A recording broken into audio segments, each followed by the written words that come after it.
Bom dia, galera. Eu sou Sorli Aldrich, sou seu professor de matemática e vamos dar início à nossa primeira videoaula do retorno das aulas remotas, né? Ainda para concluirmos o ano letivo 2021. 2020, digo. Bom, o assunto continua sendo números complexos, tá? É o mesmo assunto da nossa audioaula e nós vamos apresentar para vocês aqui como é que esse número complexo ele se apresenta. Lembra que a gente já havia falado que se tratava de um número que a gente só vai ver mesmo no ensino médio, no terceiro ano, e que seria para resolver alguns problemas, tá?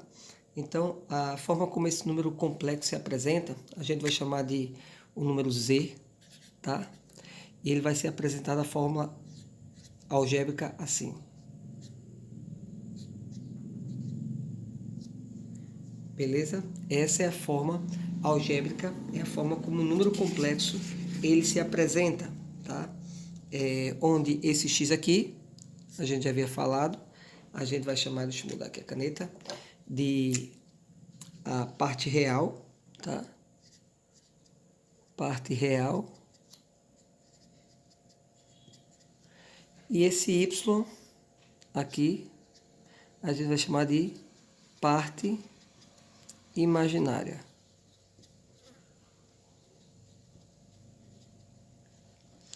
E este elemento aqui é o i, este i aqui, ó, é a unidade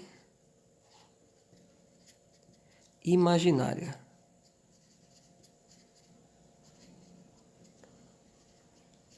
Unidade imaginária, tá bom? Esse x, tá? Esse x e esse y aí, né? Eles pertencem, tá?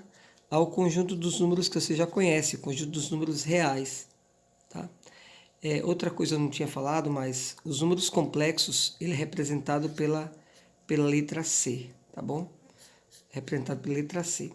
Então, esse x e y pertencem aos números reais. Porém, este i ali, o i, ele tem um valor fixo, né? O i, ele é igual a raiz quadrada de menos 1. Aquilo que eu havia falado para vocês, né?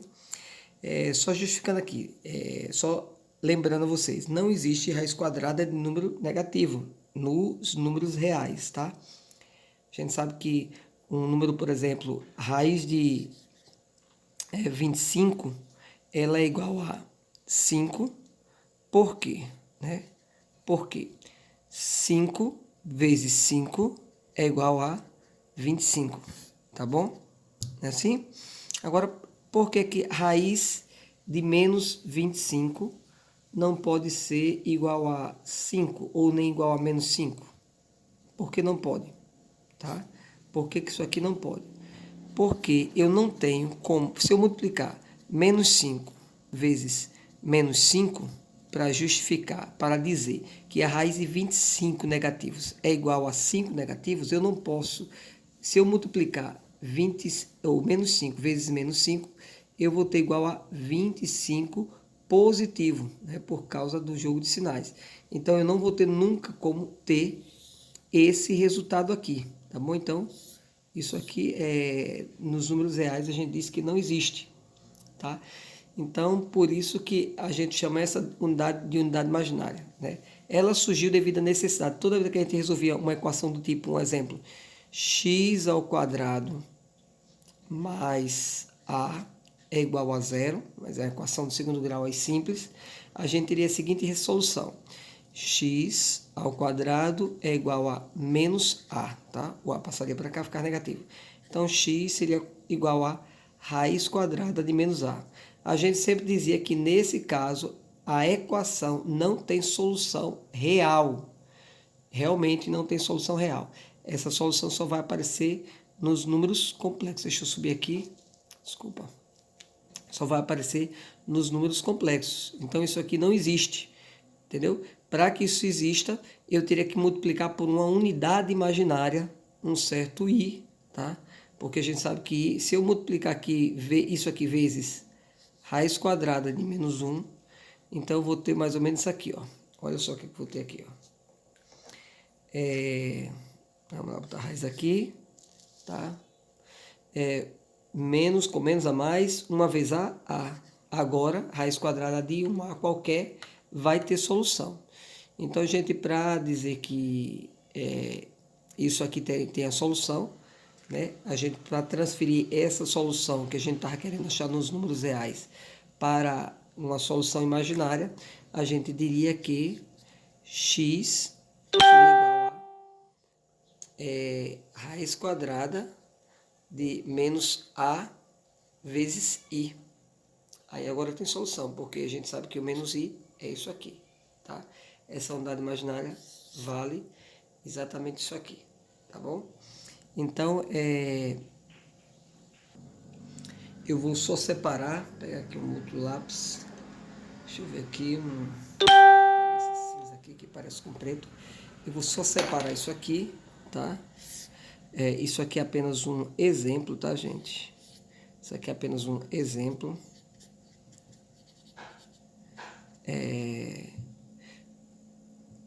Justificativo.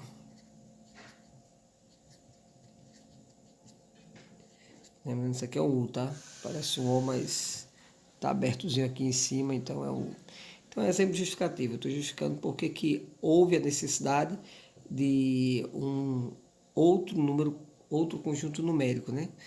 A gente seria, no caso, um quinto conjunto de números numéricos, né? A gente já conhecia os naturais, que são aqueles que a gente serve, deixa eu até baixar aqui, os naturais, depois naturais os inteiros, depois os inteiros os racionais, são as frações, os números decimais, e depois os irracionais, que são aquelas dízimas malucas, o número π, e os reais, que são todos os números, né? Então, conhecemos já esses 5 elementos. Agora entrou o sexto elemento, no caso, que é o números complexos, tá? Que, como eu falei para vocês na audioaula, de complexo, na verdade, só o nome, tá? Eu acho que esse conjunto de números, ele surgiu para resolver as questões complexas ou as soluções impossíveis de se resolver. Eu acho que o número não deveria ser nem conjunto dos números complexos. Deveria ser assim, o conjunto dos números soluções das questões complicadas. Tá? E outra coisa, ele, diferente dos números naturais, dos inteiros, dos racionais, dos reais, a forma como ele se apresenta é essa aqui, né? Essa aqui. A forma, ele só se apresenta na forma algébrica, tá? Eu vou aqui mostrar alguns exemplos para vocês, tá? De números complexos. Um exemplo, vamos chamar aqui de Z1, tá? Para esse número aqui a gente coloca embaixo, só para diferenciar um número complexo do outro em uma questão, tá? Não é que o número Z1 vai ser sempre o mesmo, então. Isso é só um exemplo, um primeiro exemplo. Tá? Então, vamos lá. 6 mais 2i. Então, esse 6 aqui é o número, é a parte real, tá? Real. Esse 2 aqui é a parte imaginária. E aqui a presença do elemento estranho, né? A unidade imaginária. Beleza? Então, esse é um exemplo de número complexo. Vamos ver o outro exemplo. Ó, igual a menos 3 mais i. Aí você fala assim, ó, qual é vamos pegar aqui, vou até abrir uma chave aqui. A parte real, o real vai ser igual a menos 3. A parte imaginária, vamos botar aqui imaginária, vai ser o 1, tá? Que é o valor que está aqui ao lado do i. E o i é a unidade imaginária, ele vai colocar. Então, a parte real e a parte imaginária. Até ter esse R de conjunto aqui. Um outro exemplo. Vamos pegar aqui um exemplo 3. Deixa eu ver aqui. 1 menos 8i. Tá? Então, aqui, ó, a parte real vai ser igual a 1. A parte imaginária vai ser igual a menos 8, tá? Que é o que está do lado aqui do i. Vamos pegar um terceiro exemplo aqui, ó. Z4. Vamos pegar aqui o Z4 menos 3i. Aí nesse caso aqui, você diz, professor, mas essa aí só está uma parte, realmente só está uma parte, que é a parte imaginária. Então a gente diz aqui que a parte real não existe, é zero.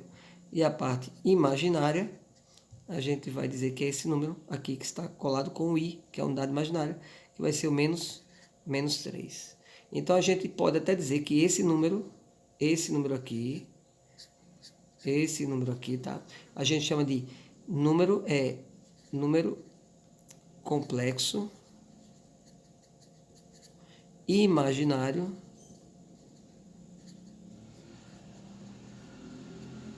puro, tá? É um número complexo imaginário puro. E tem o exemplo de um número complexo real puro? Tem, apesar que a gente não chama de número complexo. Por exemplo, se não tivesse essa unidade aqui, ó, for igual a zero, zero vezes qualquer coisa vai ser igual a zero. Então vamos pegar aqui o exemplo Z5, desculpe. Então vou pegar aqui, subir aqui um pouquinho o Z5. Um exemplo Z5 é 7. Então esse aqui é um número real, tá? Ele não é imaginário porque não posso dizer que ele é imaginário, nem imaginário puro, porque ele não tem a unidade i. Então nem posso considerar, né, esse número como sendo um número complexo. Z5 é real, ou pertence, né, ao conjunto dos reais. Tá bom? Beleza? Vou deixar para vocês aí algumas atividades e espero que vocês tenham entendido aí a explicação do que a gente viu na audioaula, tá bom? Então, um bom dia para vocês, um bom resto de atividade. Um abraço, tchau, tchau.